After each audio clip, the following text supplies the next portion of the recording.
Boboko ya Boka. Boboko ya Boka. 3W. À toutes et à tous, bonjour et bienvenue à cette édition d'information sur la RTNC. En attendant la publication des résultats provisoires par la CENI des élections du 30 décembre dernier, le président de la République, Joseph Kabila Kabange, a adressé un message à la nation où il appelle au respect des règles pour la publication des résultats du scrutin en République démocratique du Congo. On l'écoute.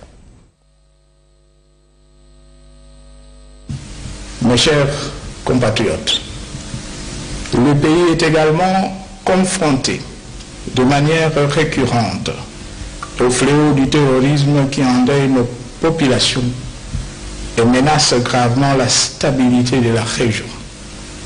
Que nos forces de défense et sécurité, qui luttent avec courage et sacrifice contre cette barbarie et assurent la sécurité et l'ordre public à travers l'ensemble du pays, trouve ici l'expression de la reconnaissance de toute la nation. Le peuple congolais est demeuré maître de son processus.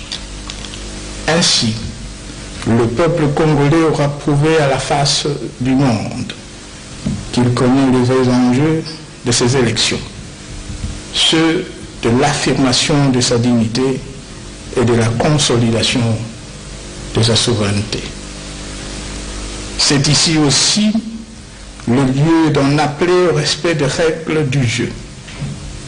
Notre Constitution et toutes les parties aux différents accords l'ont reconnu, mais confèrent la compétence d'organiser les scrutins et d'en publier les résultats qu'à la Commission électorale nationale indépendante.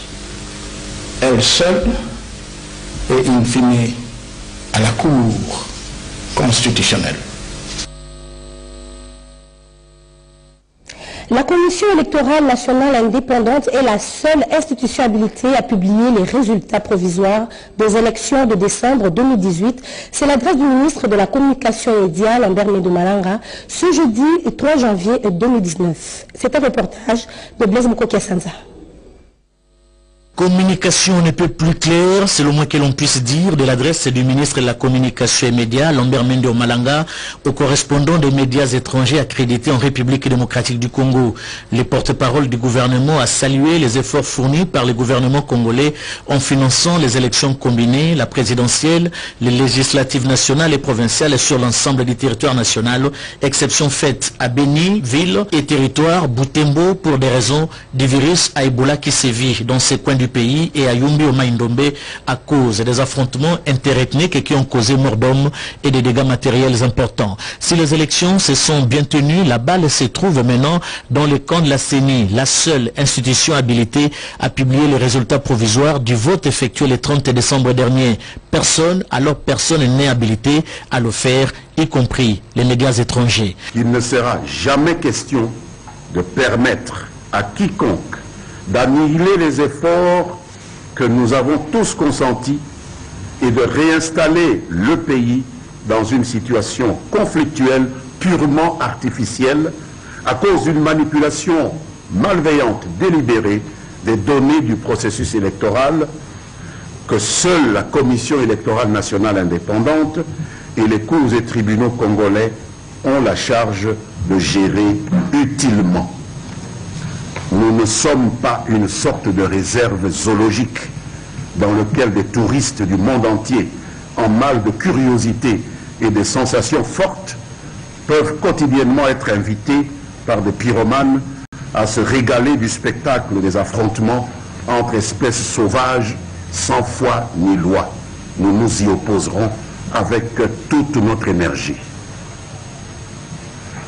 Contrairement à nos bonnes habitudes, je n'ai pas été autorisé à engager un jeu de questions-réponses avec vous sur cette communication, au risque de donner l'impression de soumettre à débat des prescrits légaux, constitutionnels et réglementaires sur lesquels le gouvernement ne doit répondre que devant la représentation nationale, Assemblée nationale ou Sénat. Je vous remercie donc de votre attention et vous souhaite une bonne année 2019. Concernant les recours introduits par les organes de presse qui se sont vus frappés par les mesures gouvernementales en cette période de compilation des bulletins par la CENI, Lambert Mende rassure. Les services compétents du gouvernement prendront en compte les différents recours et les appels relatifs aux décisions dont il a été question plus haut dans ma communication et y réserveront les suites appropriées conformément à la loi et à l'intérêt de tous les Congolais. C'est dans une ambiance bon enfant que les deux parties se sont séparées avec l'espoir de laisser la CENI seule à faire le travail, ce avant la publication provisoire des résultats des élections de décembre 2018. L'intégralité du message du ministre des Médias, Lambert Mende Malanga, à la fin de ce journal. Après la tenue des élections en République démocratique du Congo, l'heure est à la présentation des rapports par les différentes missions d'observation. Dans ce journal, nous vous proposons en premier celui qui nous est présenté par la mission d'observation des électeurs en République démocratique du Congo. Regardez. 72 heures après le jour du vote, la mission d'observation électorale brise le silence. De manière générale, les élections se sont bien déroulées, à l'exception de quelques dysfonctionnements qui ne sont pas de nature à entacher les résultats qui seront publiés. La mission d'observation électorale de la SADC a observé que les élections présidentielles, législatives et provinciales de 2018 ont été relativement bien gérées et que le processus électoral s'est relativement bien déroulé, permettant à la majorité de la population de la RDC d'exercer leur droit de vote. SADC, Union africaine, CIRGEL, CEEAC ont tous attribué la fière chandelle au peuple congolais qui a fait preuve d'une patience et apaisement exemplaire pour obtenir une alternance pacifique. La présence des forces de sécurité était discrète dans tous les centres de vote.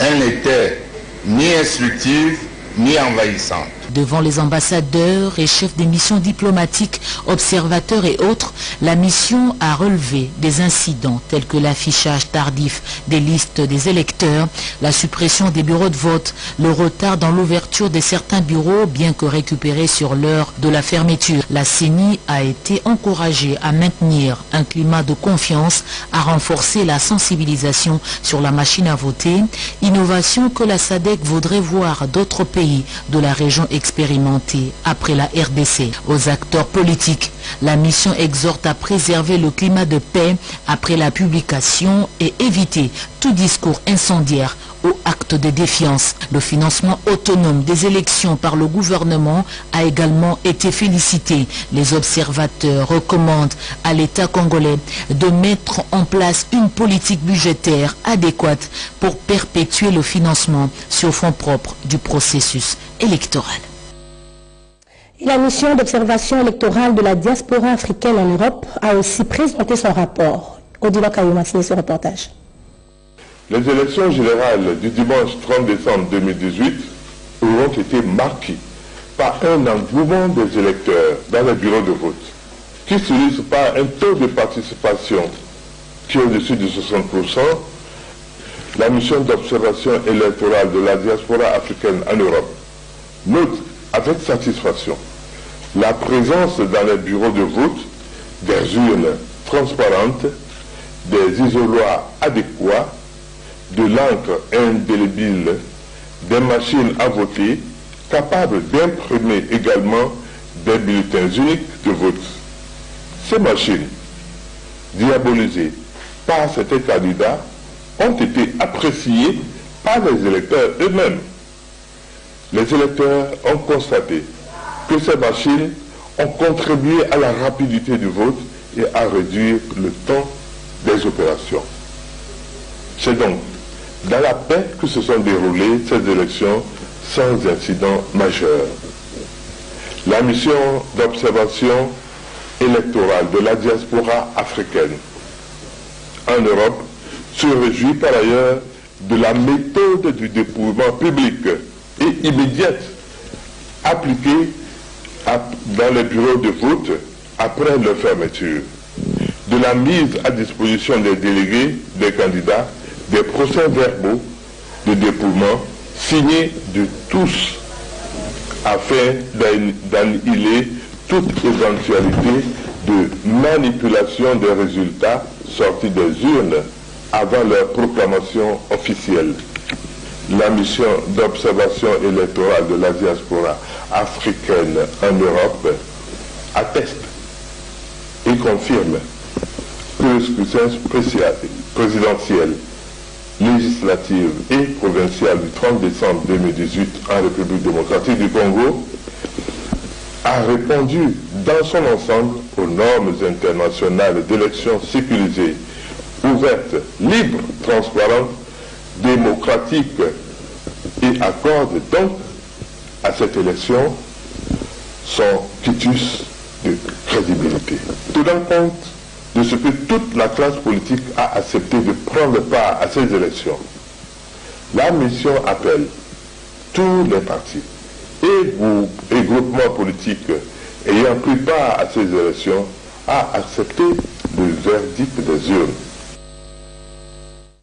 À présent, je vous propose de suivre le rapport de la mission de la jeunesse africaine qui soutient à 100% les élections en République démocratique du Congo, nous dit Jacques Abouaba dans ce reportage. Dimanche 30 décembre 2018, date historique pour les Congolais qui se sont rendus aux urnes pour élire un nouveau président de la République et leurs prochains députés nationaux et provinciaux. La mission d'observation de l'Union panafricaine de la jeunesse, conduite par sa vice-présidente Afrique australe, Juliana Ratovoson, était également sur terrain. Sur invitation de la CENI, la mission s'était déployée le 16 décembre 2018 et comptait 3 membres du comité exécutif. Elle était accompagnée des observateurs internationaux issus des conseils nationaux de la jeunesse du Zimbabwe, du Mali, du Niger et de l'Ouganda, ainsi que 12 500 jeunes membres du CNJ RDC. Au terme de leur mission ce mercredi 2 janvier 2019, ces observateurs ont fait part à travers la presse leur déclaration préliminaire. Les élections du 30 décembre 2018 en République démocratique du Congo, de par leurs enjeux, démontrent une avancée importante dans la consolidation de la démocratie et la stabilisation du pays. L'utilisation de la machine à voter est une innovation à féliciter et à encourager en Afrique. Toutefois, l'éducation à son usage s'avère indispensable tant pour les électeurs que pour les membres de bureaux de vote. La mission s'est réjouie de la participation accrue des jeunes à tous les niveaux, surtout aux législatives. Aussi, du fait que les femmes ont représenté 12% du nombre total de candidates à ces élections de 2018. Dans ses recommandations, l'UPJ souhaite que la CENI organise les élections dans les régions où le vote n'a pas eu lieu, le cas de Beni, Butembo et Yumbi. Aussi, poursuivre la sensibilisation des populations dont les jeunes en vue de leur implication dans le processus électoral. Créer des conditions favorisant l'accès au bureau de vote des personnes âgées et celles vivant avec handicap. Aux acteurs politiques, gouvernements et sociétés civiles, encourager la recherche du consensus avec les autres politiques, renforcer la logistique durant le processus électoral et poursuivre et renforcer le travail d'éducation à la citoyenneté. Ce reportage a été signé par Patrick Michel Moukouyi. Voilà le porte-parole de la cellule de la communication du FCC, Kikaï Binkaroubi, a tenu dernièrement une conférence de presse au quartier central du FCC. Il a encouragé le travail de la CENI et réaffirmé sa sérénité. Barnabé Kikaya Binkaroubi, porte-parole de la cellule de la communication du FCC, a tenu son deuxième point de presse après les élections.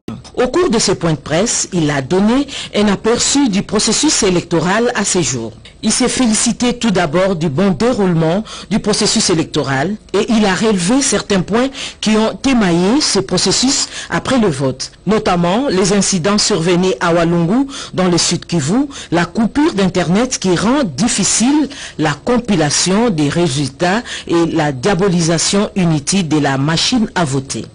Nous tenons à relever à votre attention quelques éléments d'appréciation du processus électoral, en particulier de la journée électorale historique du 30 décembre 2018. Le Front commun pour le Congo félicite le bon déroulement de la journée électorale du 30 décembre 2018. Il salue en particulier le succès de la machine qui a servi à imprimer les bulletins de vote. L'utilisation de cet instrument par tous les électeurs garantit l'avenir pour les scrutins futurs dans notre pays. Tout ceci crédibilise le processus électoral et lève l'équivoque pour ceux qui ont voulu à tort diaboliser coûte que coûte cet instrument pionnier. En dépit de tous ces éléments, le porte-parole Kikaya Bin Karoubi a tenu à féliciter le peuple congolais qui s'est approprié entièrement ce processus électoral et a indiqué que le FCC est serein quant aux résultats qui seront proclamés à l'issue des compilations par la CENI.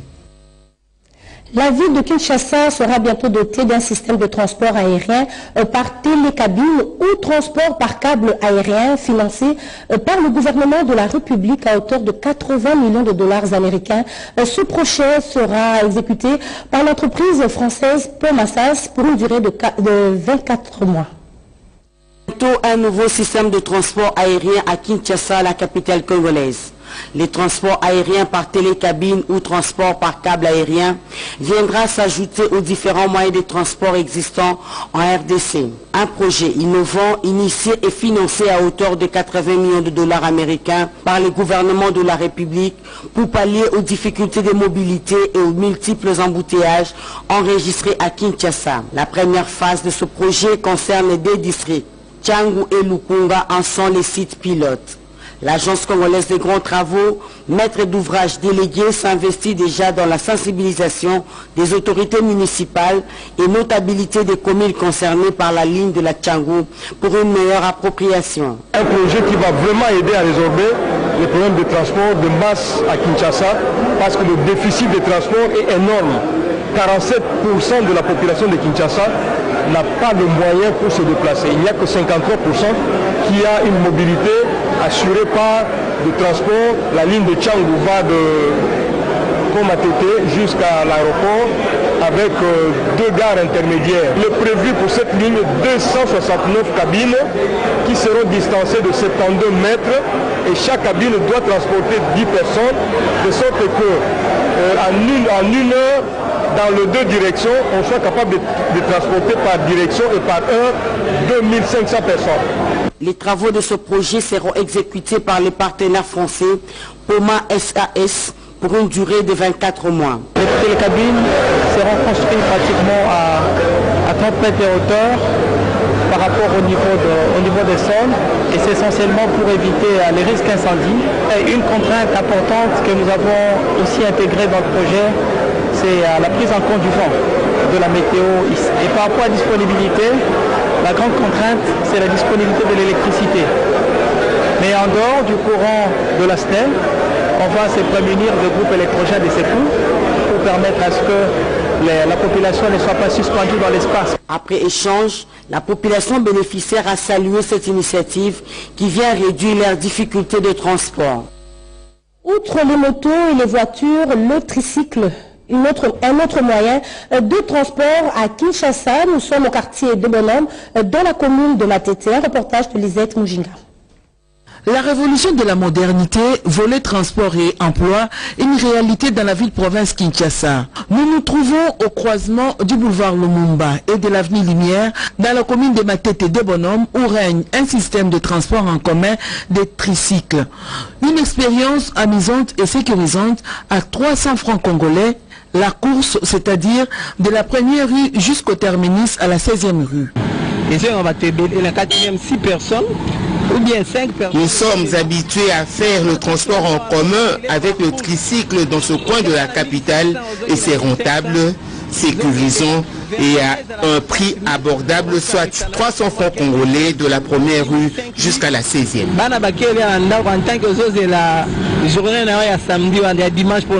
Un modèle à suivre surtout pour les natifs de cette commune qui s'adonnent dans le petit et moyenne entreprise, hôtellerie, restauration et autres pour encadrer la jeunesse dans différents domaines de la vie sociale. Donc, nous sommes là pour encadrer la jeunesse de la commune de Matete. Avec ces petites et moyennes entreprises, nous donnons de l'emploi aux jeunes. Question de les orienter dans la société. Notons que le tricycle est un véhicule à 3 roues. Il peut être non motorisé et actionné par la force humaine des types vélocipèdes ou motorisés par un moteur thermique ou électronique. Autre chose, le Festival du livre et projection du cinéma africain a vécu à Brazzaville. Étonnant Voyageur a regroupé plusieurs écrivains venus de partout dans le monde pour communier ensemble. Un récit de Lisette Mujinga. Cet échange intellectuel dans un contexte nouveau a réuni 5 écrivains, 3 de la République du Congo et 2 de la République démocratique du Congo, à savoir Alain Mabankou, Emmanuel Dongala, Henri Lopez, Fiston Nasser Mwanza et Inkoni Jean Bofani. Chacun s'est exprimé entre autres sur la proximité géographique entre les deux Congos, des relations complexes, littérature, bande dessinée ou policière. Rien qu'à voir cette jeunesse qui remplit la salle pour venir voir les élèves et autres, ça leur donne une idée qu'il y a une certaine issue qui peut se faire par le biais de la littérature. Et quelque part, c'est quelque chose de très important pour nous. Moi qui suis de l'autre côté, moi qui suis de la RDC, c'est très important pour moi parce que là, maintenant, parce que les Congolais, il y a beaucoup d'écrivains comme les Congolais. Et avec mon livre Mathématiques congolaises, je suis quelque part venu représenter la RDC. Mathématiques congolaises, quelque part, je voulais parler de façon neutre du Congo et de Kinshasa en particulier. Nous sommes en train de présenter l'Afrique d'aujourd'hui et peut-être de demain, montrer les choses que d'autres personnes ne montreront pas. Parce que nos livres, nos romans, c'est tout à fait différent de ce que font les journalistes, de ce que font les documentalistes. Nous créons une réalité, un imaginaire aussi. Comme ça, nos jeunes ont quelque chose sur quoi s'accrocher. Et toujours dans le cadre du festival Étonnant Voyageur, il y a eu visite des objets d'art au musée de la Galerie du Bassin du Congo. Encore une fois, retrouvez les Mujinga Mutombo. Ce festival international du livre et du cinéma Étonnant Voyageur concernait l'exposition des livres, la projection des films africains, les conférences de bal, les concerts, mais il y avait aussi l'exposition des objets d'art au musée Galerie du Bassin du Congo, au Palais des Congrès de Brazzaville. Une exposition des tableaux démontrant ainsi la fertilité, le pouvoir, la sagesse, les sorts et les protections. Exposition Transart, Bassin du Congo, la découverte du trésor d'Afrique centrale en 3 voyages. Le premier, les voyages du temps des créations qui s'ouvrent par le peinture moderne et s'enracinent progressivement dans la tradition. Le deuxième s'effectue à travers les genres artistiques qui constituent le mouvement de l'exposition Transart Bassin du Congo. Ainsi, les sculptures vont côtoyer les peintures. Le troisième est le mouvement quotidien du flux d'échanges artistiques permanents entre les créateurs du Bassin du Congo. Aujourd'hui, on a une démarche qui est culturelle. Vous voyez par exemple les Étonnants Voyageurs, c'est dans les valises, il y a des écrivains de par le monde qui sont venus jusqu'à Brazzaville. Mais on a ce savoir bantou, on a ce savoir qu'on a aujourd'hui au niveau de la culture, on doit montrer. Pour donner aussi cette vitrine en disant, mais écoutez, nous, on nous a dit qu'on n'avait pas de l'histoire. Voilà. On a des écrivains au mètre carré, et la culture aujourd'hui, les musées sont en hausse de fréquentation de 15%. Et souvent, les musées, dans les musées, qu'est-ce qu'on trouve? Par exemple, au Quai Branly, eh ben, ce sont les savoir-faire des Bakongo, des Bouba. Et ça, c'est notre richesse à nous. Quelques nouvelles sportives après les fêtes, place cet après-midi à la reprise du championnat avec 2 matchs à Lubumbashi. Don Bosco reçoit l'ASV Club à 15h30 au stade Tout-Puissant Mazembe. Heure locale, à Goma, l'AS Nkoui accueille le FC Renaissance du Congo. Le match Bazano DCMP prévu ce jeudi est reporté à demain vendredi au stade Kibasa Maliba sur demande des 2 clubs. DCMP quitte Kinshasa ce jeudi pour Lubumbashi. C'est par ici que nous nous quittons. Merci de nous avoir suivis et merci à toute l'équipe.